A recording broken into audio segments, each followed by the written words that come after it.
Bismillahirrahmanirrahim.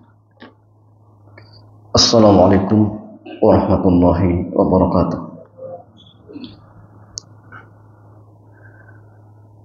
Alhamdulillah wassalatu wassalamu ala Rasulillah wa ala alihi wa sahbihi ajma'in. Amma ba'd. Ikhwan wa akhwati fillah, hamdan di kesempatan sore hari ini Allah kembali kumpulkan kita di majlis yang sangat mulia ini dalam rangka tadabur ini. Dan di kesempatan sore hari ini insya Allah kita akan membahas fikih seputar puasa. Karena insya Allah sebentar lagi kita akan masuk syahrul Ramadan, dan di antara ibadah yang disyariatkan ketika di bulan Ramadan adalah ibadatus shaum, ibadah berpuasa. Maka jamaah, bab atau minbab al-ilmu qabla al-qaul wal amal, berilmu terlebih dahulu sebelum berucap dan beramal. Maka sore hari ini kita insyaallah akan mengkaji tentang fikih puasa ini, harapannya agar puasa kita nanti yang akan kita kerjakan semakin sempurna sehingga kita pun banyak mendapatkan pahala ya semaksimal mungkin. Dan harapannya agar puasa kita benar-benar menjadikan sebagaimana yang Allah firmankan, la'allakum tattaqun, agar kalian menjadi orang-orang yang bertakwa. Jangan puasanya rajin tetapi maksiatnya rajin, jangan. Artinya maksudnya kalau tahun kemarin kita ibadah puasa, tahun ini juga ibadah puasa, harusnya semakin menjadikan kita takut kepada Allah, takut kepada Allah. Itu harusnya jangan malah kondisi kita sama atau bahkan lebih buruk. Dan inilah orang yang celaka, orang yang rugi. Ya jamaah sekalian, di kitab ringkasan ini atau kutipnya dijelaskan tentang fikih ringkas, dan ini tidak mencakup secara keseluruhan. Dan mungkin antum jamaah bisa mungkin mengkaji di kitab-kitab yang lain. Tapi ini hanya sekedar pengantar dan artinya bekal. Tetapi sekali lagi butuh bagi antum untuk apa? Untuk membaca, memutolaah kitab-kitab yang lain. Jamaah sekalian, yang pertama definisi puasa.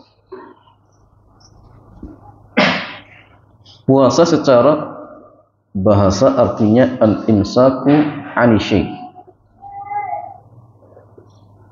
Jadi puasa secara bahasa artinya menahan dari sesuatu.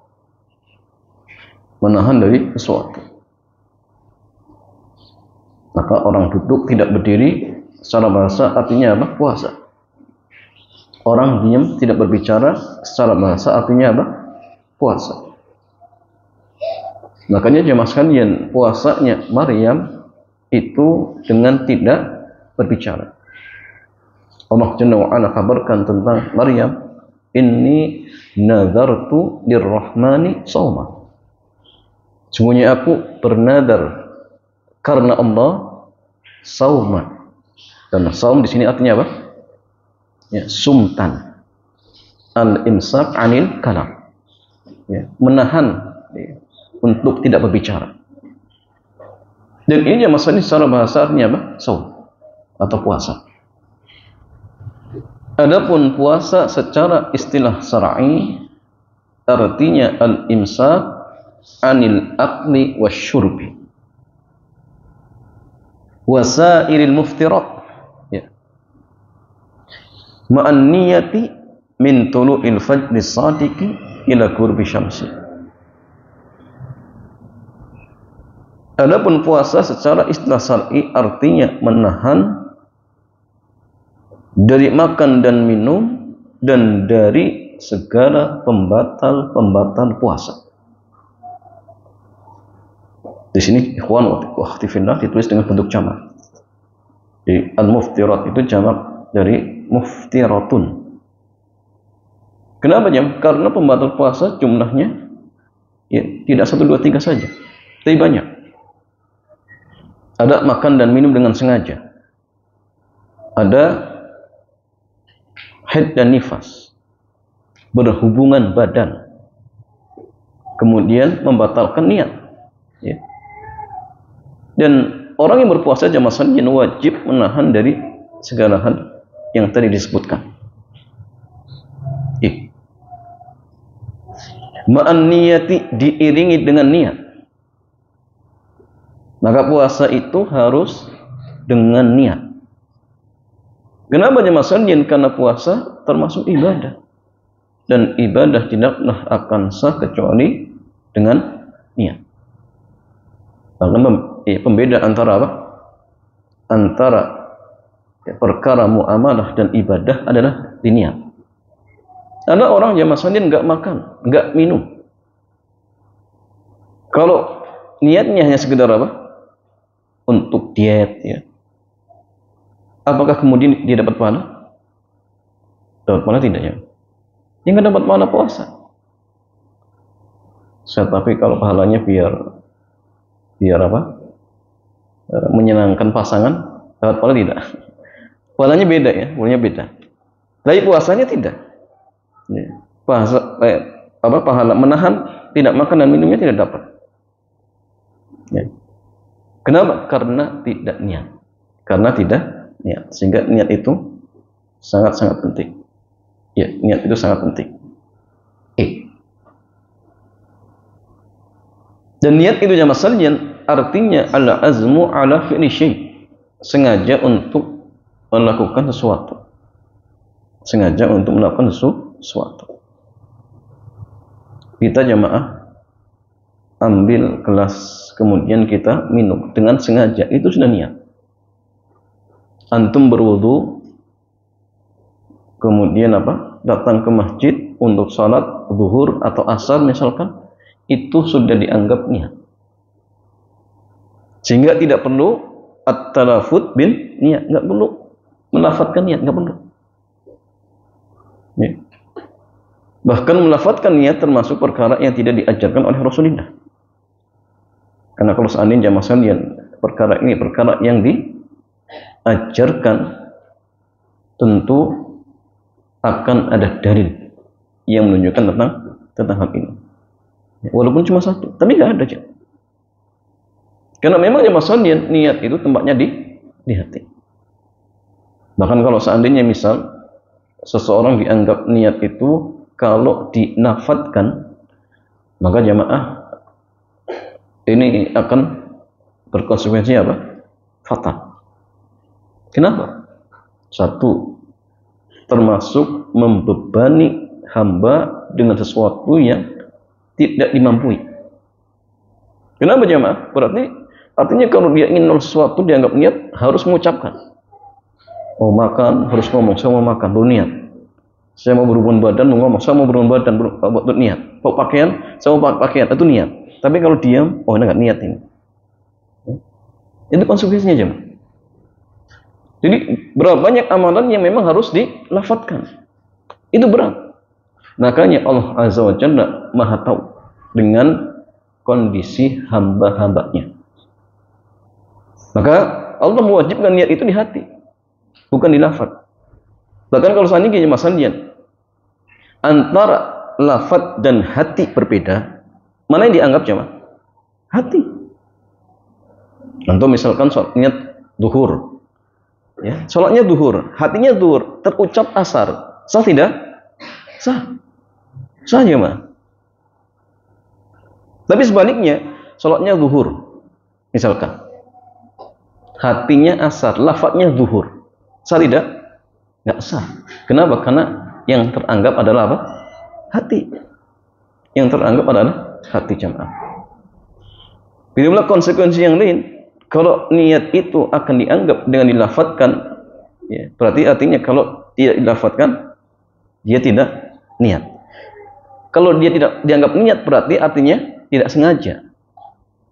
Sahih? Sahih. Berarti kalau kita ambil air, kita minum diam-diam, berarti dianggap tidak sengaja. Kalau tidak sengaja, berarti puasanya batal tidak? Batal tidak jamaah? Nggak batal. 3 botol, ya, es teh 3 piring diem-diem. Nah ini nggak niat. Kenapa nggak ngomong? Itu konsekuensinya jemaah. Ya. Tetapi sekali lagi niat itu mahalluha al-qalbu, tempatnya di hati, bukan di lisan. Sehingga selagi kita sengaja ngambil air, misalkan, kemudian kita minum, bukan karena lupa, berarti itu sudah dianggap niat, sehingga konsekuensinya berarti puasanya batal. Dan niat itu jemaah sekalian sudah dibolehkan semenjak tenggelam matahari sampai terbit fajar shadiq. Kalau misalkan ada seorang puasa Ramadan sampai terbit fajar shadiq kemudian tidak niat, sah tidak puasanya? Tidak sah. Kenapa jemaah? Karena puasa wajib itu diwajibkan untuk tabyid. Tabyid itu jemaah berniat di malam hari semenjak tenggelam matahari sampai sebelum terbit fajar shadiq. Ini puasa wajib. Nabi bersabda, "Man lam yubayyitis siyam qabla al-fajri fala siyama lahu." Barang siapa yang tidak berniat untuk berpuasa di malam hari sampai terbit fajar shadiq, fala siyama lahu, maka tidak ada puasa baginya. Ini kalau puasa wajib. Tapi kalau puasa sunnah boleh. Sampai pun sudah terbit fajar shadiq, bahkan sudah terbit matahari boleh. Yang penting belum makan. Yang penting belum makan. Dan ini juga Nabi. Suatu ketika Nabi pernah mendatangi salah seorang istri beliau. Kemudian dia bertanya, apakah di rumah ada makanan? Kemudian ketika dijawab bahwasannya di rumah tidak ada makanan, maka Nabi mengatakan apa? Fa'idan inni sha'im. Maka kalau begitu sekarang saya berpuasa. Sehingga para fuqaha mereka beristimbat dengan hadis ini bahwasanya apa? Puasa sunnah itu dibolehkan untuk berniat walaupun sudah terbit fajar shadiq, bahkan sudah terbit matahari, boleh, tidak masalah. Walaupun tetap ada sedang pendapat. Min tulu'il fajri, semenjak terbit fajar shadiq, ila ghurubi syamsi, sampai tenggelam matahari. Hanya masalahnya kalau misalkan kita sedang sahur dan makan belum habis, misalkan tiba-tiba adzan subuh, bolehkah kemudian tetap melanjutkan makan tersebut sampai habis? Boleh tidak jemaah? Ada yang mengatakan boleh, ada yang mengatakan tidak boleh. Masing-masing punya dalil. Yang mengatakan boleh berhujjat dengan sabda Rasulullah, man sami'an nida'a wal ina'u ala yadihi fala yadhu hatta yaqdiya hajatahu. Barang siapa yang mendengarkan adzan sedangkan bejana masih berada di tangannya, maka jangan diletakkan sampai ia menunaikan hajatnya. Maka zahir hadis ini membolehkan kita untuk melanjutkan makan dan minum walaupun sudah mendengarkan adzan subuh. Bahkan Syekh Albani rahimahullahu jalla wa ala beliau mengatakan boleh. Tetapi jamaah sekalian jumhur ulama tidak membolehkan. Kalau memang sudah terbit fajar shadiq, maka tatkala itu sudah dilarang untuk melanjutkan makan dan minum. Hujjah mereka firman Allah azza wa jalla, kulu washrabu hatta yatabayyana lakumul khaytul abyadu minal khaytil aswadi minal fajr. Makan dan minum sampai nampak jelas benang putih dari benang hitam dari fajar. Maksudnya apa? Sampai benar-benar telah nampak, telah muncul fajar shadiq. Sehingga ayat ini menunjukkan kepada kita sekalian dilarangnya untuk makan dan minum kalau memang sudah terbit fajar shadiq. Bahkan dari Imam An-Nawawi rahimahullahu jalla wa ala, beliau mengatakan, barang siapa yang mendengarkan azan subuh kemudian di mulut masih ada makanan, wajib dimuntahkan. Kalau sengaja ditelan, batal puasanya. Jamaah sekalian, mana yang benar, Jam? Ustaz, kalau yang enak yang pertama. Kita bukan enak-enakan jamaah sekalian, tapi ikut pendapat yang kuat. Pendapat yang kuat dan pendapat yang paling hati-hati pendapat jumhur.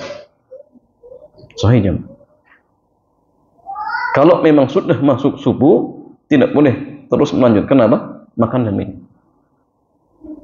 Terus bagaimana dengan hadis tadi, jamaah? Hadis tadi dipahami atau bisa diamalkan ya, dalam beberapa kondisi. Pertama, jamaah, maksud dari hadis tadi, kata para ulama yang mengatakan tidak boleh makan dan minum, maksudnya dibolehkan tetap melanjutkan makan dan minum itu kalau mendengarkan adzannya siapa?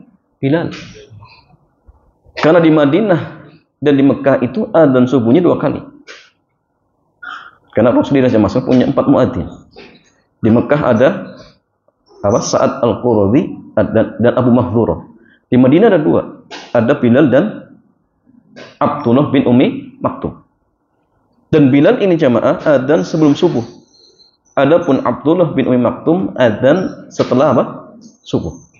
Ketika ada orang yang mengatakan asbaha, telah masuk subuh, maka beliau berazan. Maka hadis tadi, man sami'an nida, barang siapa yang mendengarkan adzan sedangkan bejana masih berada di tangannya, jangan diletakkan sampai ia menunaikan hajatnya. Maksudnya apa? Adzannya Bilal. Silakan lanjutkan. Ya, silakan lanjutkan. Karena kalau misalkan jamaah, kalau dimaksudkan adzan yang kedua, bagaimana kalau misalkan yang kita makan adalah kuaci, jamaah? Ya, sampai komat belum habis ya. Ini kan timbul masalah, jemaah. Ya. Ini yang pertama. Yang kedua, hadis tadi bisa diamalkan jika muadzin di tempat kita adzannya sembarangan. Artinya belum masuk subuh tetapi sudah adzan. Ustaz, menurut sebagian teman-teman kita, jadwal adzan subuh di tempat kita itu terlalu cepat. Maka apakah hadis tadi masih bisa diamalkan? Bisa tidak, jemaah? Bisa tidak? Bisa, insya Allah. Sahih? Bisa. Kenapa? Karena adzan kita terlalu cepat. Tetapi tetap jamaah yang paling hati-hati hendaklah kalau memang sudah ya dalam artian mendekati jadwal terbitnya fajar shadiq, sudah tahan, jemaah. Ya. Karena jamaah sekalian, berhentinya Nabi ketika makan sahur dengan jarak adzan berapa menit, jemaah? Kurang lebih 15 menit. Sehingga ini menunjukkan bahwasanya sahur itu yang dianjurkan diakhirkan. Diakhirkan, bukan diawalkan, tapi diakhirkan. Itu yang sunnah, diakhirkan. Ya kurang lebih tadi, 15 menit. Walaupun kalau tetap makan pun boleh, tidak masalah. Yang penting belum adzan subuh. Tetapi jamaah untuk ya, jaga-jaga, kemudian persiapan untuk wudu dan sebagainya, misalkan kalau bisa disudahi sebelum adzan subuh. Karena kita butuh gosok gigi misalkan, butuh mandi dan sebagainya misalkan. Ya, maka sudahi sebelum ya, dalam artian atau mendekati adzan seperti itu. Ila ghurubi samsi, sampai tenggelam matahari. Maka puasa itu jamaah sekalian waktunya sampai tenggelam matahari. Ya. Jadi kalau misalkan suatu ketika antum jalan-jalan di tepi pantai, misal, dan memang sengaja ingin nunggu buka puasa, ya, sambil bawa es teh, es teh jumbo lagi. Maka ketika antum perhatikan matahari sedikit demi sedikit turun, maka ketika matahari pas turun, itulah waktu yang terbaik untuk menyegerakan buka. Rasulullah boleh bersabda, la yazalun nasu bi khairin ma'ajjalul fitrah. Jadi manusia itu tetap berada di atas kebaikan selagi mereka menyegerakan buka. Jadi ingat ya, yang terbaik itu bukan mengakhirkan. Ustaz, saya masih mampu. Enggak, yang terbaik itu disegerakan, bukan diakhirkan. Ya, kadang-kadang memang gini jemaah, kalau kita mendahulukan akal kita. Oh, kayaknya yang terbaik itu yang nanti saja. Nah, agama itu bukan dengan akal, tapi dalil. Dalil mengatakan apa jamaah sekalian? Menyegerakan buka itulah yang terbaik. Itulah yang terbaik. Walaupun dibolehkan nanti untuk wisol pun boleh, tapi ingat sahur tetap makan. Sahur tetap makan. Agungnya masalah ikhwan wa akhwati fillah. Sekarang kita masuk macam-macam puasa. Puasa ada dua macam. Yang pertama puasa wajib, yang kedua puasa sunnah. Puasa wajib ada tiga macam. Puasa Ramadan, puasa kafarah, puasa nazar. Adapun puasa sunnah, ya jumlahnya sangat banyak. Ada puasa Senin Khamis, puasa ayamul bid, puasa apa? Ya, Arafah, puasa 10 Dzulhijjah misalkan. Puasa Daud dan sebagainya banyak. Ya. Sekarang yang masalahnya apa hukum puasa Ramadan? Hukum puasa Ramadan wajib karena ia termasuk salah satu rukun dari rukun-rukun Islam. Dalilnya adalah firman Allah Subhanahu wa taala, "Ya ayyuhalladzina amanu kutiba 'alaikumusyamu kama kutiba 'alal ladzina min qablikum la'annakum tattaqun." Wahai orang-orang yang beriman, telah diwajibkan kepada kalian untuk berpuasa sebagaimana telah diwajibkan kepada orang-orang sebelum kalian agar kalian menjadi orang-orang yang bertakwa. Ingat jamaah, tujuan puasa itu untuk menjadikan kita semakin bertakwa. Jadi kalau misalkan kita sering puasa tetapi tidak semakin takwa, berarti ada masalah pada puasanya. Mungkin ya masalahnya puasanya hanya apa? Sekedar menahan lapar dan haus. Artinya apa? Hanya puasanya tidak makan dan tidak minum. Ucapannya nggak dijaga, misalkan. Dustanya pun terus jalan, misalkan.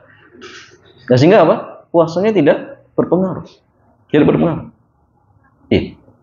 Maka kalau kondisi kita seperti itu, wajib untuk introspeksi diri. Itu penting. Kemudian masalahnya Rasulullah beliau bersabda, "Buniyal Islamu ala khamsin. Syahadati anna ilaha illallah wa anna Muhammadar Rasulullah wa iqamis shalah wa ita'iz zakah wal haji wa shaumi Ramadan." Islam itu dibangun di atas 5 pondasi. Yang pertama, mengucapkan 2 kalimat syahadat. Kemudian mendirikan salat, menunaikan zakat, berhaji dan puasa di bulan Ramadan. Nah, sehingga 2 dalil ini menunjukkan bahwasanya puasa Ramadan hukumnya wajib, bahkan termasuk salah satu dari rukun-rukun Islam. Maka barang siapa yang mengingkari kewajiban puasa Ramadan, maka dia dianggap murtadun anil Islam, murtad. Makanya masalah gini, mana yang lebih buruk? Ya, bukan lebih baik, yang lebih buruk. Orang yang sholatnya rajin 5 waktu, puasanya rajin 5 waktu, full 30 hari atau 1 bulan. Bahkan puasa sunnahnya dikerjakan, Daudnya dikerjakan. Ya. Tapi punya keyakinan puasa Ramadan nggak wajib. Sholat 5 waktu nggak wajib. Misalkan. Dengan orang yang puasanya bolong-bolong, malas-malesan. Sholatnya juga sama, malas-malesan. Kalau ingat ya sholat, kalau tidak ya tidak sholat. Tapi masih meyakini puasa Ramadan wajib. Sholat 5 waktu wajib. Mana lebih parah jemaah? Dua-duanya parah. Mana yang lebih parah? Yang pertama lebih parah. Kenapa? Keyakinan. Dan akibatnya dia bisa kufur. Maka hati-hati. Ya. Bukan berarti kemudian Ustaz, berarti tidak masalah meninggalkan apa puasa, yang penting masih meyakini wajib. Enggak, ini juga parah. Apalagi sholat. Ini kondisinya juga diperselisihkan. Apakah dia tetap muslim atau sudah jatuh kafir? Nah, tapi bicara kita tadi ya, mana yang lebih parah? Sama-sama parah. Tapi yang pertama jelas lebih parah. Kemudian masalahnya bagaimana dengan keutamaan puasa? Di sini saya tuliskan satu hadis ya, dan masih banyak keutamaan puasa. Rasulullah beliau bersabda, "Man shama Ramadhana imanan wa ihtisaban ghufira lahu ma taqaddama min dhanbi." Barang siapa yang berpuasa di bulan Ramadan karena iman dan mengharap pahala dari Allah, maka dosanya di masa lalu akan diampuni. Kemudian masalahnya bagaimana cara penetapan masuknya Ramadan dan Syawal. Penetapan masuknya bulan Ramadan dan Syawal dengan dua cara. Pertama dengan melihat hilal. Melihat hilal secara langsung atau persaksian orang lain yang melihatnya atau berita tentangnya. Sehingga jika sudah ada satu orang muslim yang adil melihatnya, maka sudah cukup sebagai dalil untuk menetapkan masuknya Ramadan. Adapun untuk menetapkan masuknya satu Syawal, minimalnya dengan persaksian dua orang muslim yang adil. Ya. Jadi kalau sama sekalian masuknya satu Ramadan itu satu orang adil sudah cukup.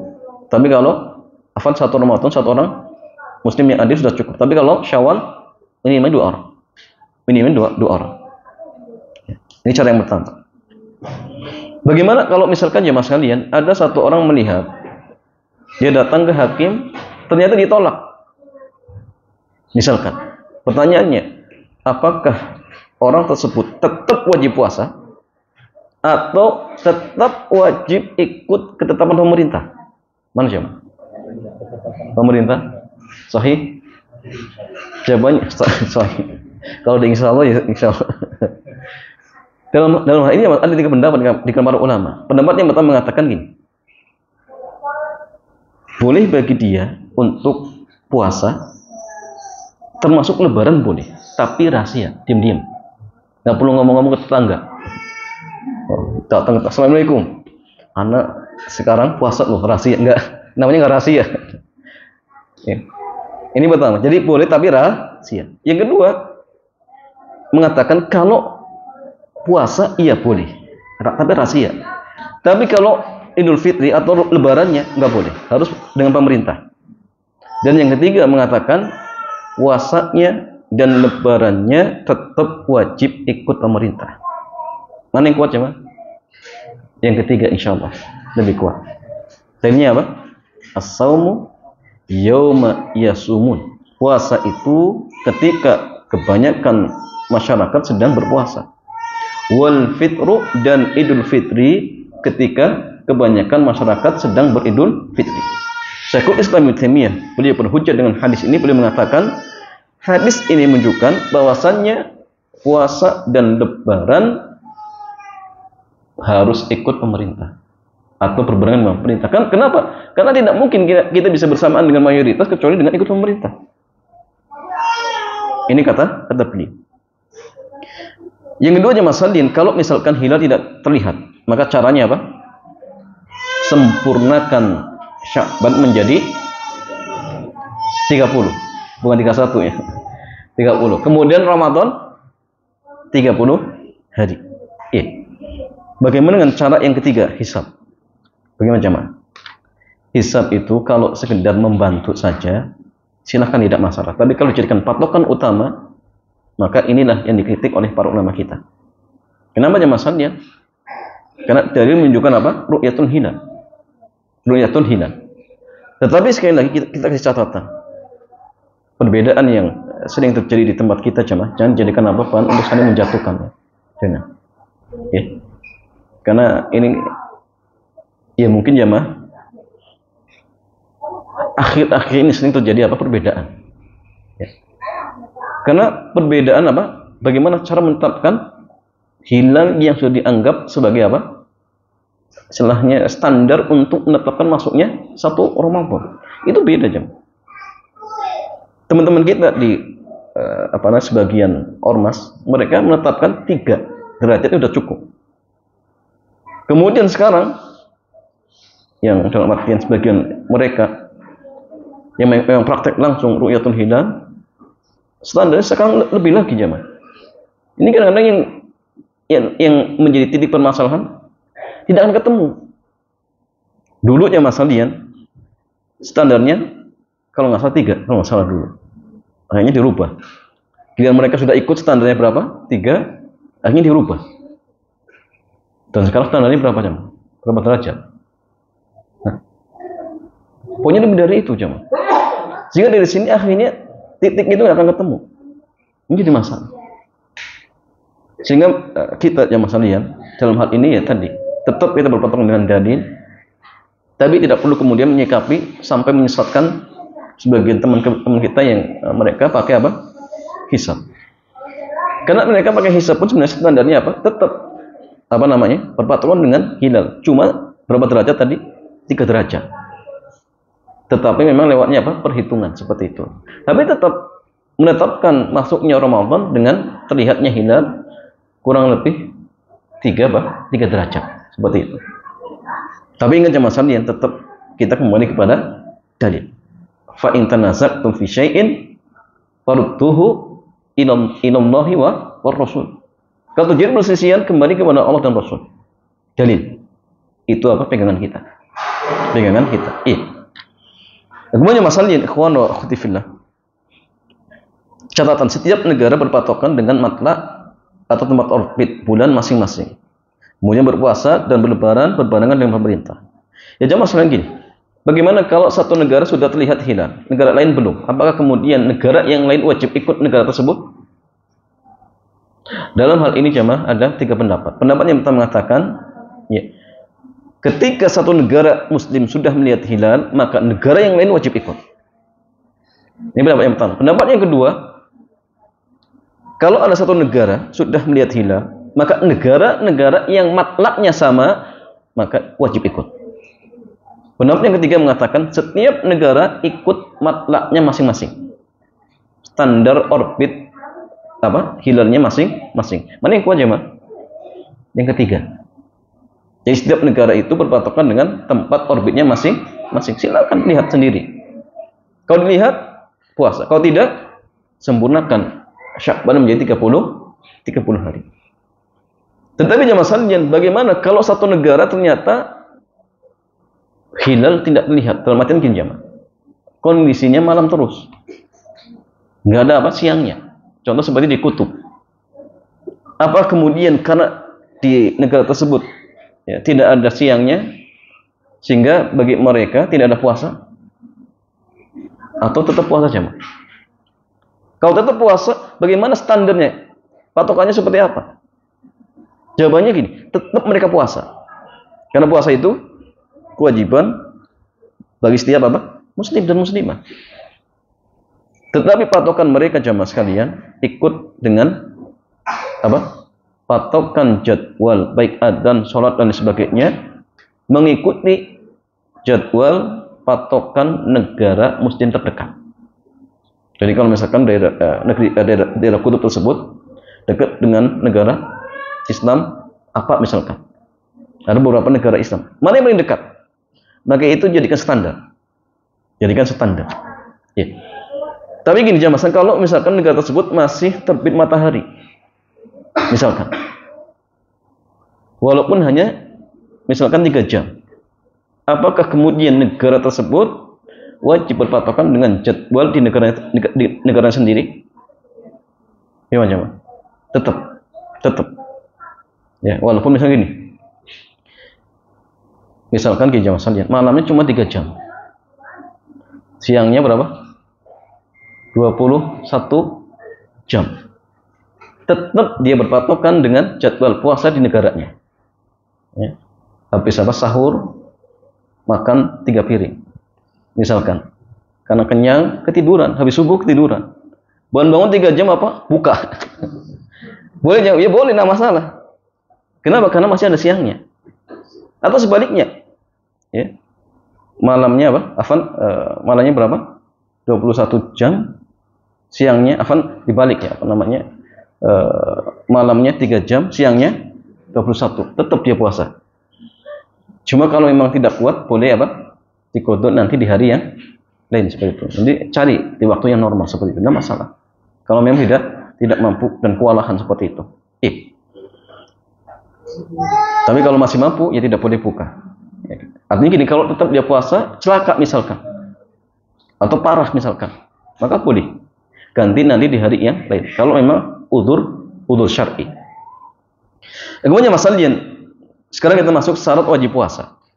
Di antara syarat wajib puasa yang pertama Islam. Makanya masalahnya, apakah hal ini menunjukkan bahwasannya non muslim tidak wajib puasa? Wajib tidak jemaah? Silang pendapat. Dan ini dibangun di atas perbedaan ulama apakah non-muslim itu mukallaf atau ghairu mukallaf? Sebagian ulama mengatakan muslim itu non-muslim ghairu mukallaf.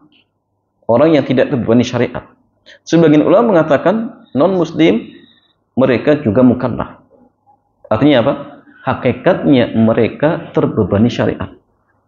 Maksudnya apa? Maksudnya mereka hakikatnya wajib puasa, wajib sholat, wajib zakat, wajib haji kalau sudah mampu. Wajib untuk tidak makan babi, ya. Atau haram makan babi. Haram berzina, haram praktek riba, haram membunuh. Itu hakikatnya. Ya. Mana yang kuat jemaah? Mana yang kuat? Apakah mukallaf? Apakah mereka hakikatnya nggak boleh bunuh? Apa boleh bunuh mereka jemaah? Nggak boleh. Apakah mereka hakikatnya boleh berzina? Nggak boleh berzina. Berarti mana yang kuat? Mukallaf. Berarti aslinya mereka disuruh puasa, disuruh sholat. Walaupun kalau mereka sholat tetap nggak sah. Kenapa? Karena syarat sahnya tidak terpenuhi. Tapi tetap mereka akan diadab. Gara-gara nggak sholat, gara-gara tidak puasa. Darinya ya masalah yang ketiga orang kafir dijebloskan dalam neraka sakor ditanya, masalah kakum fi sakor. Kenapa kalian masuk ke dalam neraka sakor? Apa jawabannya? Qalu lam nakun minal musallin. Ya Allah, kami dahulu bukan termasuk orang yang sholat. Padahal dia orang kafir. Tapi ketika ditanya alasannya, jawabannya apa? Dulu nggak sholat. Oh, berarti mereka diadab gara-gara nggak sholat. Berarti artinya mereka juga terbebani syariat untuk sholat. Cuma kalaupun mereka tetap sholat tidak sah. Nah itulah adab untuk mereka. Untuk mereka cuma saja. Sehingga gini. Tapi sekali lagi tadi silang pendapat. Kalau kita ikut pendapat yang mengatakan non muslim itu mukallaf, berarti artinya seorang muslim atau muslimah tidak boleh membantu mereka untuk berbuat maksiat. Sahih jemaah? Sahih. Tidak boleh membantu mereka untuk praktek riba. Tidak boleh membantu mereka untuk apa? Untuk membunuh muslim, nggak boleh. Sama. Tidak boleh membantu mereka nganterin ke tempat ibadahnya. Bagi apa? Driver. Dipesan, tolong ya diantarkan hari Ahad. Ngomongnya Ahad lagi. Tetap nggak boleh jamaah sekalian. Nggak boleh. Ya.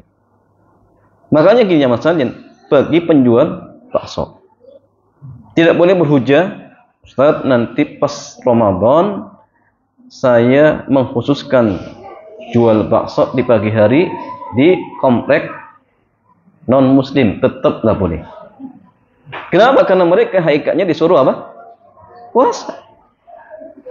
Begitu pula bagi asisten rumah tangga yang kebetulan bekerja di rumah non muslim, pagi hari disuruh masak nasi goreng. Boleh tidak jemaah? Nggak boleh. Ustaz nanti dipecat. Ya, itu konsekuensi. Maka cari majikan yang muslim jemaah. Jangan yang muslim. Konsekuensinya ya tadi, dia akan terlibat untuk berbuat maksiat. Apalagi kalau misalkan disuruh apa? Masaknya daging babi pagi-pagi. Dianya puasa lagi. Oh, naudzubillah jemaah. Jangan sampai jemaah. Ya. Dan sehingga jemaah tidak boleh ya, membuka warung makanan siap saji di pagi hari, siang hari, ya, kecuali dikhususkan untuk siapa? Wanita hamil dan menyusui, anak yang belum balik, kemudian siapa? Musafir, boleh. Maka tulis kalau antum ingin buka warung makan khusus untuk musafir, khusus untuk apa? Wanita hamil dan menyusui, anak yang belum balik. Kalau dia mau beli, tanya dulu KTP-nya. Kalau umurnya sudah balik, oh jangan, nggak boleh. Kalau dia musafir, boleh. Ini kalau masakan siap saji jemaah, sahih. Kecuali kalau menjelang buka, nggak masalah. Walaupun ya mungkin saja yang beli juga ternyata nggak puasa jemaah. Tapi golibnya kalau bukannya pas menjelang buka, berarti apa? Yang beli untuk buka puasa. Maka nggak masalah. Kecuali gini, makanan yang tidak siap saji seperti kerupuk, kemudian air kemasan, kemudian apa? Indomie, Supermie dan sebagainya, maka boleh tetap dibuka, nggak masalah. Ya. Kenapa? Karena makanan ini tidak apa? Tidak siap saji. Mungkin saja dia beli untuk buka. Tapi kalau misalnya bagi-bagi buka bubur ayam, Masa beli pagi untuk apa? Buka puasa, kayaknya nggak mungkin jamaah. Nggak mungkin. Ya, maka ini nggak boleh, kecuali apa? Khusus tadi ya. Khusus untuk orang-orang yang dibolehkan untuk tidak berpuasa. Kemudian masalah yang kedua, berakal. Artinya masalah ini, kalau kita tidak wajib puasa. Bagaimana kalau orang tua yang pikun jamaah? Wajib nggak puasa? Jawabannya dilihat. Pikun ada dua. Ada pikun yang permanen, ada pikun yang gairu permanen. Kalau pikun yang permanen, maka orang tua seperti ini termasuk gairu mukallaf. Orang yang tidak terbebani syariat. Artinya tidak wajib sholat, tidak wajib puasa, dan tidak ada fidyah. Kenapa? Gairu mukallaf. Tapi kalau pikunnya kadang-kadang, kadang pikun, kadang ingat, maka jelas orang seperti ini nggak bisa puasa. Karena kalau puasa nggak mungkin jam. Pagi ingat sampai 3 jam nggak puasa, akan puasa. Setelah 3 jam lupa, makan 3 piring, ya. Minum es teh, nah, itu lupa. Setelah itu ingat, puasa lagi 2 jam, lupa lagi, nggak bisa. Maka orang tua seperti ini tidak puasa, tapi kewajibannya apa? Bayar fidyah, Ya. Yang ketiga sudah balik. Artinya anak yang belum balik tidak wajib. Tetapi kalau sudah tamyiz, maka boleh puasa dan puasanya sah. Kalau sudah tamyiz. Yang keempat, mengetahui akan wajibnya puasa. Artinya apa? Dia tahu memang besok malam ini masuk 1 Ramadan. Dia tahu, maka wajib. Bagi yang tidak tahu tidak wajib. Bagi yang tidak tahu tidak wajib. Kemudian dalam kondisi sehat. Artinya kalau sakit tidak wajib. Tapi tetap kalau misalkan dia pilih puasa, orang yang sakit pilih puasa sah, tapi nggak wajib. Tapi ingat jamaah sekalian, puasa itu ada 3 macam. Sakit itu 3 macam. Ada sakit yang ringan. Maka sakit yang ringan seperti ini, seseorang tetap wajib puasa. Contoh seperti misalkan apa? Nginjek apa? Nginjek duri. Durinya duri apa? Ya, duri ikan apa coba? Ya, ikannya ikan gupi. Kan kecil jamaah sekalian, nggak mungkin. Ya. Atau misalkan ketusuk jarum lagi jahit baju yang bolong, ketusuk sedikit, keluar darah sedikit. Maka sakitnya seperti ini kemudian tidak boleh berhujah. Aduh, saya sakit ini. Akhirnya buka misalkan, ini nggak boleh, tetap wajib puasa. Wajib puasa jamaah. Ya. Ini yang pertama. Jadi sakit yang ringan tetap wajib puasa. Yang kedua, sakit yang dengan berpuasa akan berpengaruh dengan sakitnya. Ada kalanya sakitnya semakin parah atau semakin lama sembuhnya. Maka kondisi sakitnya seperti ini dianjurkan seseorang untuk berbuka. Dianjurkan.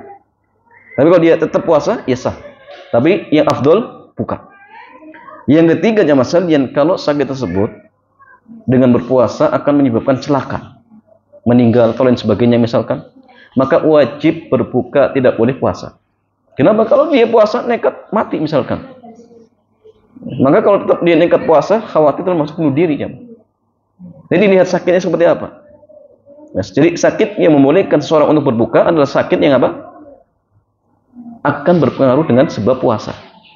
Dengan puasa kan berat, kerepotan, ya. Atau sakitnya semakin parah atau semakin lama sembuhnya, silakan berbuka. Bahkan yang afdol buka, yang afdol berbuka seperti itu. Kemudian masalah yang keenam di antara syarat wajib puasa adalah menetap. Artinya kalau musafir tidak wajib. Tapi kalau tetap puasa tetap sah. Yang ketujuh, suci dari haid dan nifas. Kemudian masalah kita masuk syarat sahnya puasa. Syarat sahnya puasa ada 2 macam. Yang pertama, dalam keadaan suci dari haid dan nifas. Syarat ini adalah syarat terkena kewajiban puasa dan sekaligus syarat sahnya puasa. Yang kedua, berniat. Niat merupakan syarat sahnya puasa karena puasa adalah ibadah. Sedangkan ibadah tidaklah sah kecuali dengan niat sebagaimana ibadah yang lain. Dalilnya sabda Rasulullah, innamal a'malu bin niat. Catatan, niat tempatnya di hati. Yang kedua, waktu niat semenjak tenggelam matahari sampai sebelum terbit fajar shadiq. Kemudian masalah kita masuk rukun puasa. Rukun puasa ada 2 macam. Yang pertama, niat. Jadi niat itu masuk syarat plus rukun. Artinya jamaah sekalian tidak boleh dibatalkan. Ya, tetap harus niat sampai buka puasa. Kemudian masalah yang kedua, menahan dari segala pembatal puasa dimulai dari terbit fajar shadiq sampai tenggelam matahari. Sekarang kita masuk pembatal puasa. Yang pertama, makan dan minum dengan sengaja. Artinya kalau lupa tidak batal. Ya. Hari pertama banyak orang yang lupa. Pagi-pagi makan berapa piring jemaah? Makan 2 piring. Pas mau minum ingat, ini lagi puasa jemaah. Bolehkah tetap melanjutkan minum? Boleh ya jemaah? Jawabannya nggak boleh. Tapi kalau misalkan tidak minum kemudian berbahaya, silakan minum. Tetapi puasanya batal. Wajib diqadha. Kenapa? Karena dia tahu. Ya, tetap boleh dia minum boleh. Kenapa? Karena bahaya kalau nggak minum. Tapi puasanya apa? Batal seperti itu. Ya. Sehingga ya Mas Sandian, ya. Doanya antum gini jamaah. Ya Allah, mudah-mudahan ingatnya pas minum. Pas setelah minum, bukan pas minumnya, pas setelah minum. Ya. Karena ini sudah rezeki dari Allah ya. Kalau misalkan seperti itu, rezeki dari Allah. Rezeki dari Allah. Kemudian Mas Sandian, bagaimana kalau menelan ludah? Batalkah puasanya? Tidak. Kalau dahak, silang mendapat jam. Tapi yang tepat kata Syekh Muhammad bin Shalih Al Utsaimin, menelan dahak itu bukan makan dan minum. Sehingga apa? Tetap sah puasanya. Tetapi ya, beliau mengatakan kayaknya nggak mungkin ada orang sengaja menelan dahak yang sudah keluar di mulut. Sudah keluar di mulut, di lidah, ditelan. Kayaknya nggak mungkin ya, Pak. Kalau masih tenggorokan mungkin, karena dikeluarkan susah. Itu mungkin. Tapi kalau sudah sampai ke mulut kayaknya sulit ya Mas. Ditelan itu sulit. Kalau udah mungkin ya. Tapi kalau dahak kayaknya sulit. Tapi kalaupun tetap ada orang seperti itu, kata beliau, ini bukan makan dan minum. Tapi yang paling hati-hati, kalau sudah sampai ke mulut jangan ditelan seperti itu.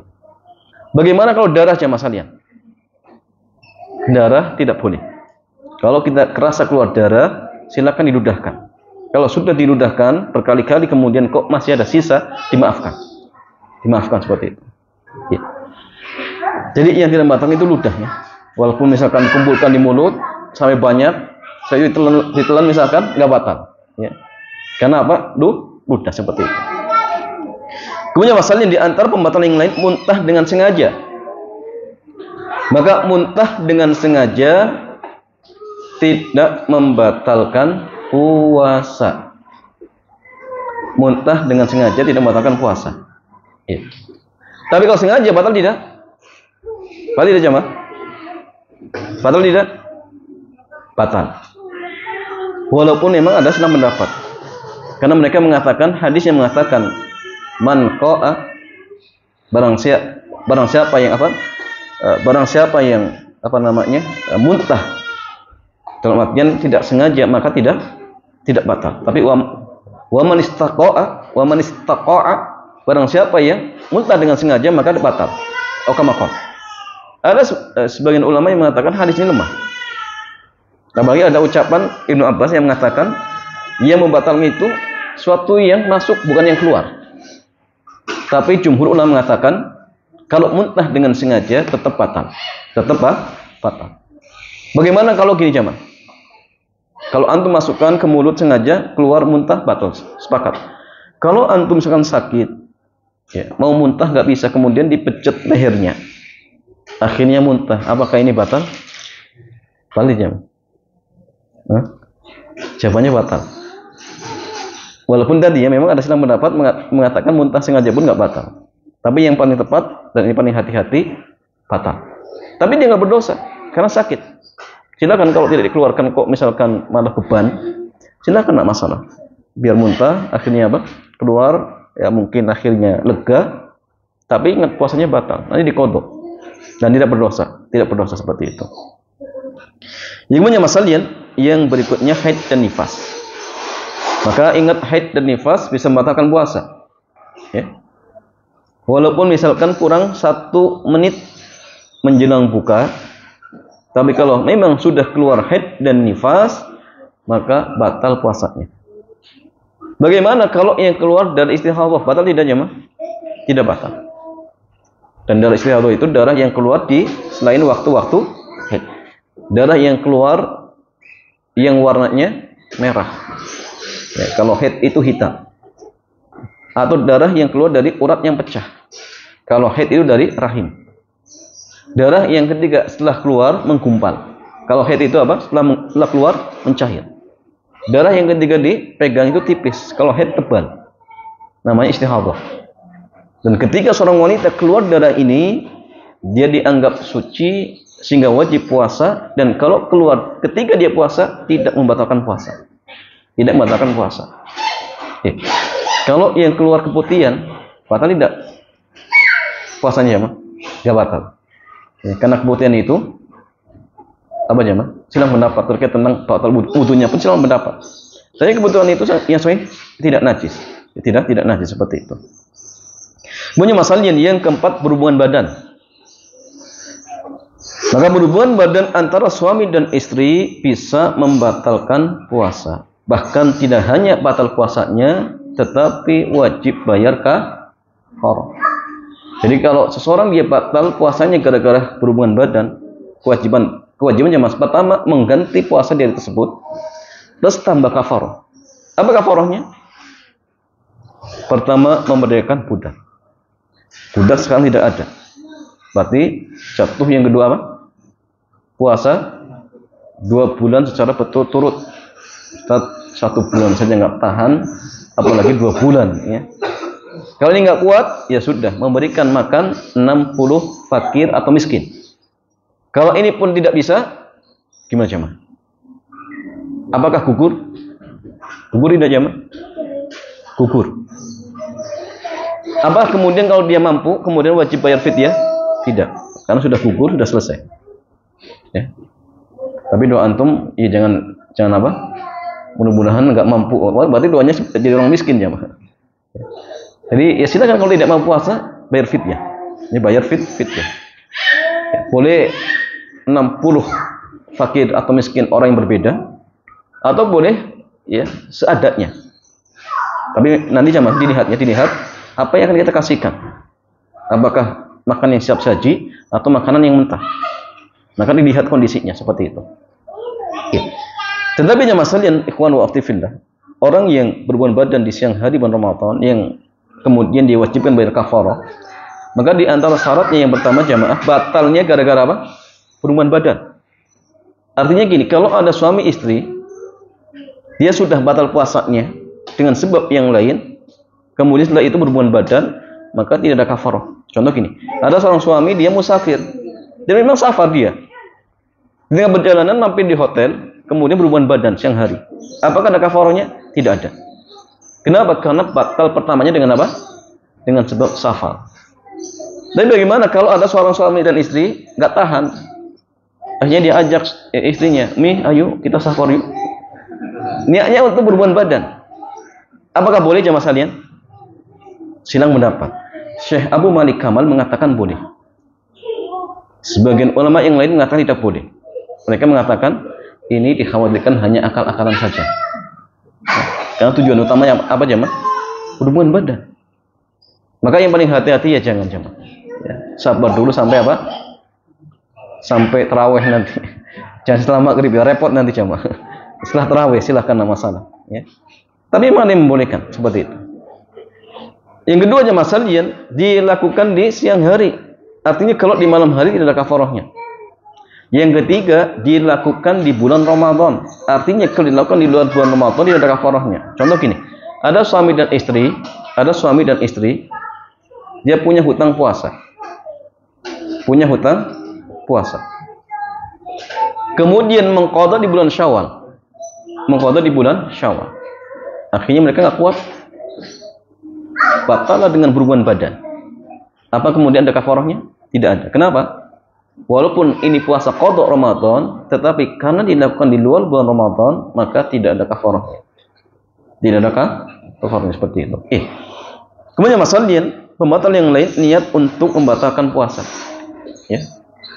Jadi kalau misalnya masalah dia niat dengan pasti untuk membatalkan, maka batal apa? Puasanya. Kemudian masalah yang kita masuk adab-adab berpuasa. Yang pertama sahur. Rasulullah beliau bersabda, tasahhur fa inna fis sahuri barakah. Bersahurlah kalian karena pada makanan sahur terdapat barokah. Jadi barokah itu artinya ziyadatul khair. Ya, ziyadatul khair.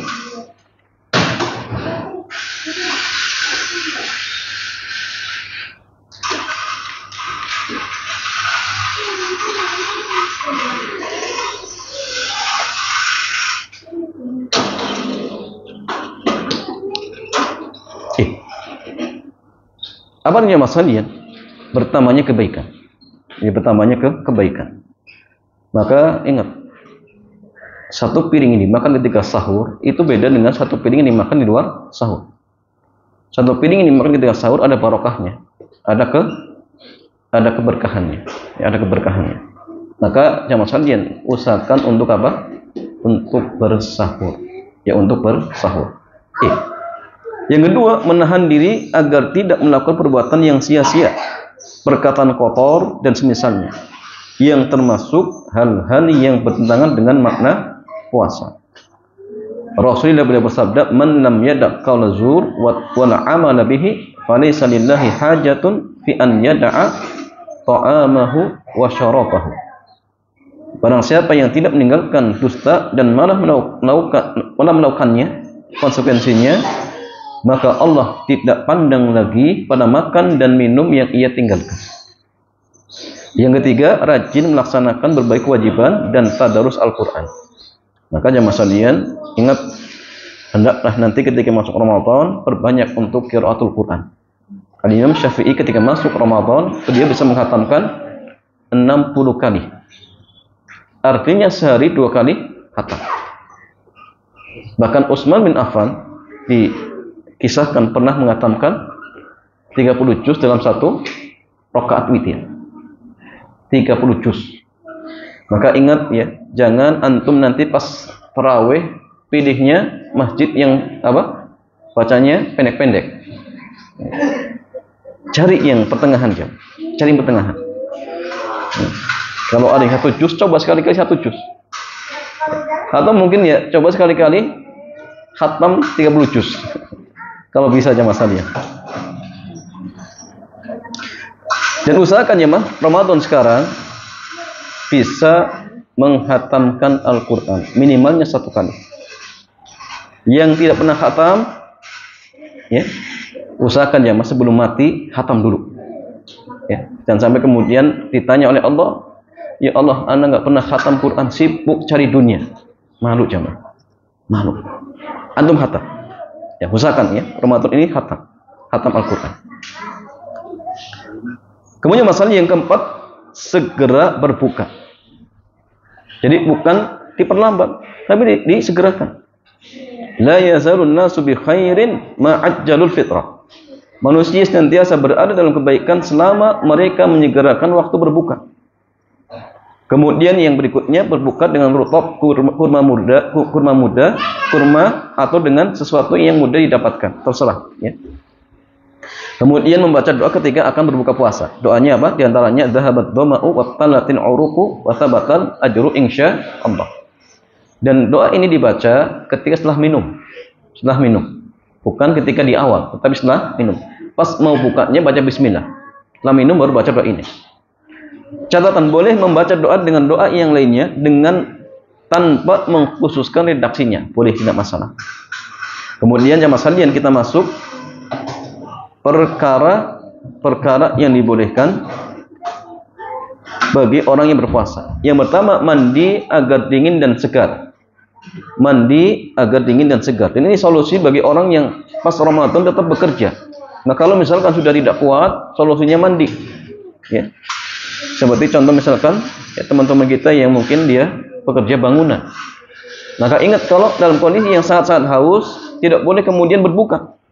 Karena kerja itu bukan uzur syar'i yang membolehkan seorang untuk berbuka, tidak. Solusinya tadi, mandi silakan, berenang boleh. Ya, kalau masih butuh beli batu es ya silakan. Batu es masukkan ke topi ya, sambil mengaduk. Habis beli lagi, ya, sampai selesai, boleh. Tapi kalau buka nggak boleh jemaah. Tetap puasa, tetap puasa. Karena ini bulan istimewa jemaah. Jangan sampai kemudian kita termasuk orang yang diharamkan dari kebaikan. Kenapa? Nggak puasa. Hanya demi apa? Mendapatkan suap nasi kemudian nggak puasa. Ini rugi jamaah, rugi. Maka usahakan tetap puasa. Kemudian yang berikutnya berkumur-kumur dan istinsyak sekedarnya, maka boleh. Kalau kemasukan tidak batal. Yang penting jangan sungguh-sungguh. Kalau sungguh-sungguh jamaah sekalian, kemasukan batal tidak? Silang pendapat. Tapi kalau Syekh Muhammad bin Shalih Ibnu Utsaimin mengatakan tidak batal. Tapi kalau sengaja, mungkin saja dia berdosa, mungkin saja. Tapi silakan istinsyak, kumur-kumur, tapi ingat jangan bersungguh-sungguh. Kemudian yang ketiga berbekam. Ini memang selalu pendapat jamaah. Ada yang mengatakan batal, ada yang mengatakan tidak. Tetapi yang tepat tidak batal. Tetapi kalau menyebabkan lemas, makruh. Tapi kalau tidak lemas, boleh. Sebagai contoh, donor darah sama. Kalau menyebabkan lemas, makruh. Tapi kalau tidak batal. Tapi kalau transfusi darah apa? Batal. Yang keempat, mencium dan bermesraan dengan istri bagi yang mampu mengendalikan nafsunya. Kalau nggak mampu, jangan coba-coba ya. Khawatir nanti berkafarah jamaah. Tapi kalau mampu silahkan. Yang kelima, memasuki waktu subuh dalam keadaan junub. Ya, maka tetap boleh melanjutkan puasanya. Tapi mandi silahkan untuk sholat subuh. Kemudian menyambung puasa sampai sahur. Dan ini disebut dengan wisol. Tapi sahur tetap makan sahur. Kenapa jamaah sekalian? Karena pembeda puasanya kita dengan Ahlul Kitab adalah sahur. Maka usahakan untuk sahur. Usahakan untuk apa? Sahur. Kemudian masalah yang berikutnya, membersihkan mulut dengan siwak, boleh. Dengan pasta gigi, boleh. Ya. Kemudian memakai wangi-wangian, boleh. Minyak rambut, boleh. Celak mata, boleh. Obat tetes mata, boleh. Suntikan, boleh. Kalau suntikannya berupa obat. Tapi kalau vitamin, nggak boleh. Maka inhaler, boleh. Ya. Yang semprot mulut, kan asma, boleh. Nggak masalah. Ya. Kemudian yang masalah yang kita masuk kewajiban bagi orang yang tidak berpuasa di bulan Ramadan. Orang yang meninggalkan puasa ada dua macam. Yang pertama tidak berpuasa tanpa udzur syar'i, yang kedua tidak berpuasa karena ada udzur syar'i. Orang yang tidak berpuasa tanpa udzur syar'i, maka tidak ada kewajiban baginya kecuali bertobat kepada Allah dengan tobat yang sebenar-benarnya. Yang kedua, orang yang tidak berpuasa karena udzur syar'i. Yang pertama, kalau udzurnya sakit, maka ingat sakit atau orang yang sakit ada dua kondisi, ada dua keadaan. Yang pertama, sakit yang tidak diharapkan kesembuhannya, menurut keterangan dokter yang terpercaya, maka kewajiban orang yang sakit seperti ini adalah membayar fidyah. Yang kedua, sakit yang masih diharapkan kesembuhannya, kewajiban orang yang seperti ini adalah mengganti puasa di hari yang lain jika sakitnya sudah sembuh. Catatan, fidyah ada dua macam. Pertama, bisa dengan makanan yang siap saji dan standarnya mengenyangkan. Setiap hari yang tinggalkan kewajibannya memberikan makan satu orang fakir atau miskin. Sekali makan saja. Ya. Sekali makan saja. Ya. Contoh misalkan antum beli nasi padang, boleh. Warteg boleh. Ya. Jangan nasi kucing. Ya. Atau nggak boleh beli ciki-cikian. Beli apa? Ciki dikasih oleh. Nggak bisa aja masalahnya. Makanan pokok. Dan standarnya apa? Mengenyangkan. Yang kedua dengan bahan mentah. Standarnya satu orang fakir atau miskin diberikan 1,5 kg. Jika ikut standar satu sok 3 kg. Ya. Untuk setiap hari yang ditinggalkan dan dianjurkan ditambah lauk pauknya. Karena fidyah itu setengah sok ya, setengah sok. Jadi kalau standarnya jamaah sekalian 3 kilo berarti 1,5. Tapi kalau standar kita 2,5 berarti 1,25. Disesuaikan saja seperti itu. Kemudian yang masalah fidyah tidak boleh berupa uang. Tapi kalau misalkan kita transfer uang, minta diberikan makanan, boleh. Kemudian fidyah hanya diberikan kepada fakir atau miskin. Tidak boleh kepada anak yatim kecuali jika mereka fakir dan miskin. Kemudian orang yang tidak mampu berpuasa secara permanen, maka boleh bayar fidyah. Kemudian wanita hamil dan menyusui yang berat menunaikan qada puasa karena banyaknya utang puasa sebab keseringan hamil dan menyusui, maka boleh ya, bayar fidyah. Ya. Hamil nyusu sampai 10 tahun misalkan. Punya utang puasa 10 tahun, maka silakan bayar fidyah. Ya. Tetapi catatan, wanita hamil dan menyusui yang masih mampu membayar qada puasa karena jumlah puasanya tidak terlalu banyak dan rencana hamil berikutnya masih lama, baiknya memilih qada puasa, bukan fidyah. Ya, bukan fidyah. Kemudian masalahnya, jika seorang meninggal dunia memiliki hutang puasa, maka kondisinya tidak terlepas dari dua keadaan. Yang pertama, jika sakitnya tidak diharapkan kesembuhannya, maka kewajibannya adalah bayar fidyah. Contoh, ada seorang yang tidak berpuasa 3 hari di bulan Ramadan karena sakit yang permanen, kemudian meninggal dunia, maka kewajibannya adalah membayarkan fidyah, diambil dari uang si mayit. Jika tidak meninggalkan warisan, maka dianjurkan bagi ahli warisnya untuk membayarkan fidyahnya. Pokoknya berapapun ya, 3 hari nggak puasa, bayarkan fidyah. 4 hari, bayarkan fidyah. Ya. Yang kedua, jika sakitnya masih diharapkan kesembuhannya, maka kewajibannya adalah mengqadha ketika sudah sembuh. Tetapi ketika tidak ada kesempatan untuk mengqadha kemudian meninggal dunia, maka tidak ada kewajiban apapun baginya, begitu pula untuk ahli warisnya. Tetapi artinya masalahnya, ada orang yang sakit dan sakitnya permanen. Sakitnya permanen. Maka jemaah sekalian, kalau misalkan dia nggak puasa, tidak puasa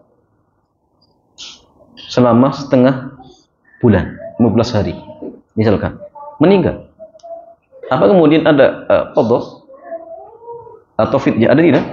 Tidak ada. Atau misalkan 1 bulan nggak puasa, masuk Syawal masih sakit, bulan berikutnya sakit, kemudian meninggal, apakah ada qadhanya? Tidak ada. Fidyah tidak ada. Kenapa? Karena si mayit tidak punya kesempatan untuk mengqadha. Tetapi ya, jika ada kesempatan untuk mengqadha namun tidak segera mengqadha sehingga akhirnya meninggal dunia, maka ketiga itu disyariatkan bagi ahli warisnya untuk mengqadha puasanya. Jika ahli warisnya atau walinya tidak mampu, maka bisa dibayarkan fidyah dari harta si mayit. Contoh misalnya gini, masuk Ramadan nggak puasa, masuk Syawal sembuh, bulan berikutnya sembuh, tapi tidak segera mengqadha, akhirnya meninggal. Maka tatkala itu jamaah, ya silakan ya, ahli warisnya mengqadhakan. Kalau tidak mampu, silakan bayarkan fidyah. Kenapa? Karena si mayit sudah punya kesempatan untuk mengqadha, tetapi tidak segera mengqadha, seperti itu. Kemudian masalah yang berikutnya safar. Bagi musafir maka dibolehkan untuk tidak puasa dan kewajibannya untuk mengqadha di hari yang lain. Ya. Tetapi jemaah mana yang terbaik dilihat kondisi. Kalau dia mampu maka puasa. Tapi kalau tidak mampu maka yang terbaik apa? Buka. Ya, dalilnya masalah Nabi dan para sahabat pernah jihad di bulan Ramadan dan mereka safar. Sebagian tetap puasa, sebagian buka. Dan Nabi tidak mencela yang buka, tidak mencela yang puasa. Kenapa? Karena Nabi memandang bahwasanya yang buka itu yang baik buat mereka, yang puasa dan itu pun yang baik buat mereka. Maka yang tepat dalam hal ini disesuaikan dengan kondisi setiap orangnya. Kemudian yang ketiga, wanita hamil dan menyusui. Bagi wanita hamil dan menyusui maka dibolehkan baginya untuk tidak berpuasa dan kewajibannya adalah setiap dan tetap mengqadha ya, jika masih mampu mengqadha. Tetapi jika tidak mampu maka boleh baginya untuk membayar fidyah. Yang keempat, orang tua yang sudah sepuh. Ya, bagi orang tua yang sudah sepuh boleh untuk tidak berpuasa dan kewajibannya adalah membayar fidyah.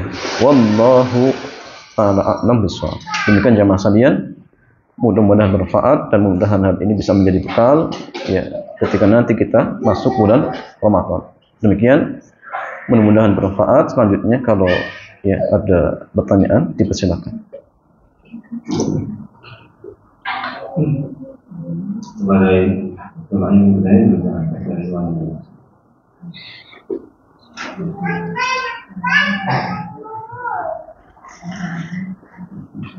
Assalamualaikum warahmatullahi wabarakatuh. Wassalamualaikum warahmatullahi wabarakatuh.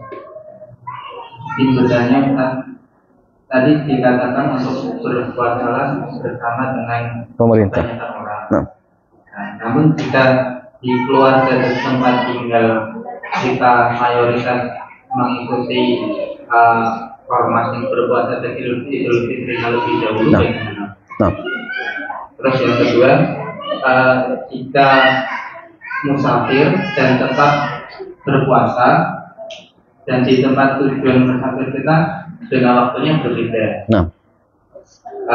Gimana setelah sampai tujuan sudah waktunya buka? Apakah mengikuti tempat tujuan kita itu buka atau yang tempat kita awalnya berbuka? Nah, ya jamaah sekalian, tadi kita sebutkan bahwasannya berpuasa dan berlebaran itu ikut dengan apa? Mayoritas.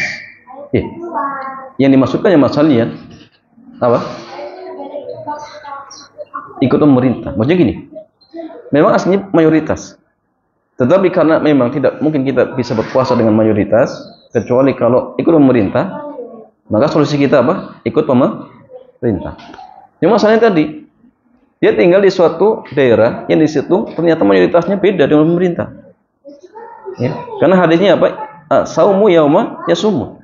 Puasa itu ketika masyarakat banyak sedang berpuasa. Dia tinggal di satu provinsi yang mereka ternyata seluruh warganya puasanya beda. Ikut yang mana jemaah? Inilah yang jadi permasalahan. Ya. Apakah ikut pemerintah atau ikut mayoritas di daerahnya? Karena hadisnya mengatakan apa? Ikut mayoritas masyarakat. Adapun hujahnya Syekhul Islam mengatakan ikut pemerintah. Kenapa? Karena nggak mungkin kalau kita bisa berbarengan dengan mereka kalau ikut pemerintah. Ya. Walaupun ya walau alam. Kalau Anda lebih condong tetap ikut penetapan pusat. Karena kalau dibandingkan, karena masih satu wilayah. Walaupun berpulau-pulau tetap satu wilayah. Dan ketika dibandingkan, tetap jumlah yang lebih banyak adalah yang ikut pemerintah. Akan tetapi, sekali lagi ya tadi, tidak perlu kemudian kita menjelekkan, menyalahkan. Kenapa? Ya kadang tadi, ini polemik bagi sebagian teman-teman kita yang tinggal di daerah yang mayoritasnya ternyata berbeda dengan pemerintah. Maka tadi, kita legowo. Jadi kita legowo. Yang penting dia punya hujah, punya dalil. Walaupun tugas kita menyampaikan mana yang lebih tepat. Ya, kalau Anda lebih condong tadi, tetap ikut tetapannya pusat. Karena masih satu negara, satu wilayah. Sehingga kalau dibandingkan, tetap mayoritas lebih banyak yang ikut pemerintah. Seperti itu. Ya. Tapi sekali lagi, jangan kemudian kita menyesatkan. Oh ini enggak. Apalagi pemerintah kita juga tidak menyalahkan. Bahkan mempersilahkan. Seperti itu jemaah. Cuma tugas kita menjelaskan fikihnya saja seperti itu. Ya, ini yang pertama. Yang kedua jemaah sekalian, bagaimana kalau seseorang misalkan dia safar tapi dia pilih puasa, ternyata dia sampai ke tempat tujuan, ya, baru 2 jam sudah buka, misalkan ya. Karena ternyata dia safarnya kemana? Ke timur, bukan ke barat. Ya. Harusnya kalau tetap di tempatnya, mungkin bukanya 8 jam lagi. Kan dia safarnya ke timur, baru 3 jam sampai tempat tujuan, sudah buka. Apakah kemudian dia berpatokan dengan jadwal di negaranya? Berkira, karena kalau di Indonesia 7 jam atau 8 jam lagi buka. Ini kan baru 3 jam. Berarti masih kurang 4 atau 3 jam. 4 atau 5 jam misalkan. Apa kemudian dia tetap puasa? Tidak. Tetap dia ikut dengan daerah atau tempat yang sedang dia menetap. Dia singgahi.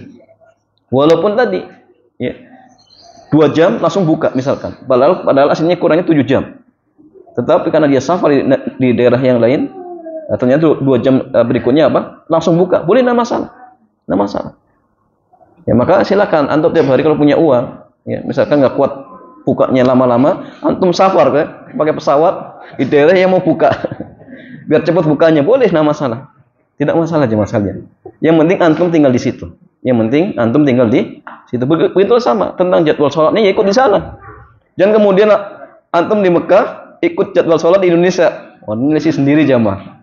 Tetap ikut aturan sana seperti itu. Wallahu ta'ala a'lam bishawab.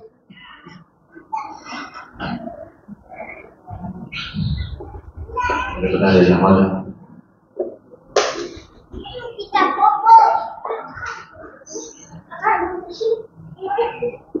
Ada beberapa pertanyaan. Menurut saya seorang kontraktor, apakah boleh kita memberikan bonus berupa uang kepada tukang bangunan yang menunaikan puasa Ramadan?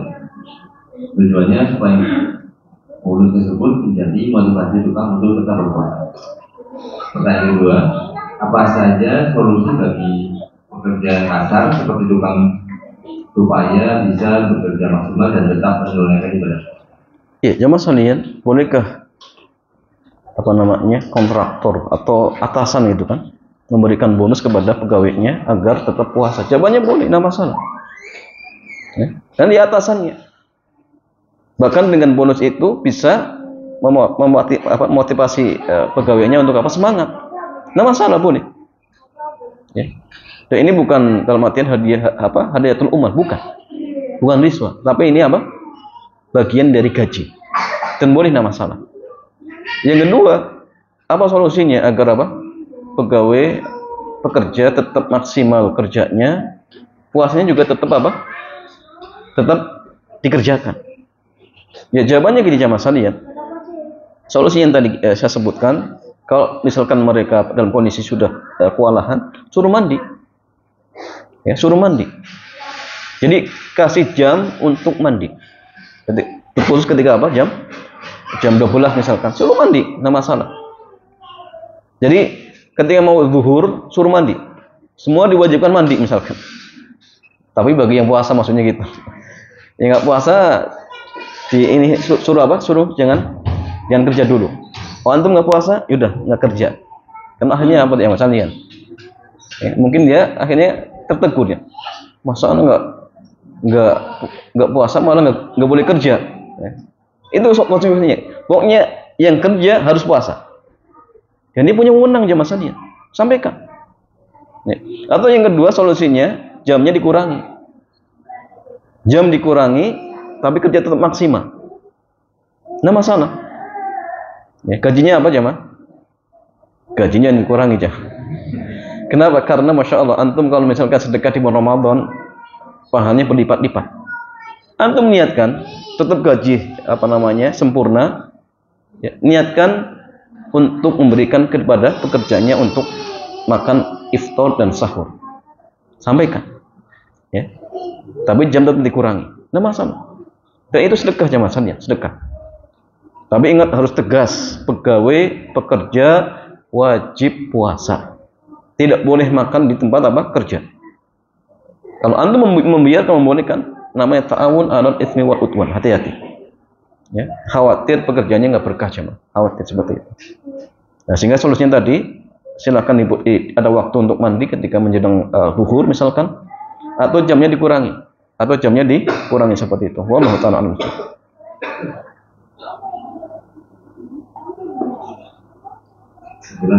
Apabila ketika puasa dalam keadaan flu atau batuk, beratnya tidak bisa keluar dan malah tertelan, apakah jam batal puasa?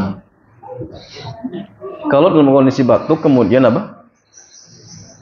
Dahaknya nggak bisa dikeluarkan, akhirnya ditelan karena masih tenggorokan, maka tidak masalah. Tapi kalau sudah sampai ke mulut, keluarkan. Tapi kalau masih tenggorokan, dibiarkan pun ganjel, dikeluarkan nggak bisa, telan saja boleh, tidak masalah. Dan puasanya tetap sah. Seperti itu. Wallahu ta'ala a'lam bishawab.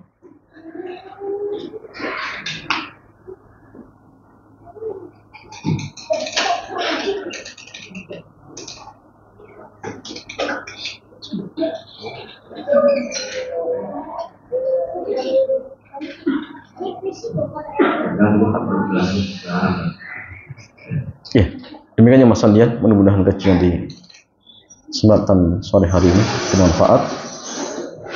Kita berdoa kepada Allah, mudah-mudahan Allah mempertemukan kita dengan bulan Ramadan dalam keadaan sehat walafiat.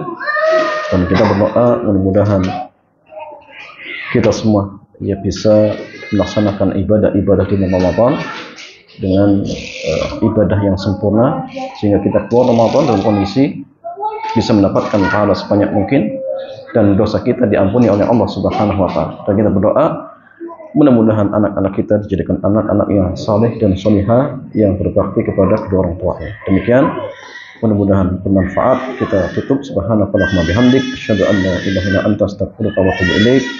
Assalamualaikum warahmatullahi wabarakatuh.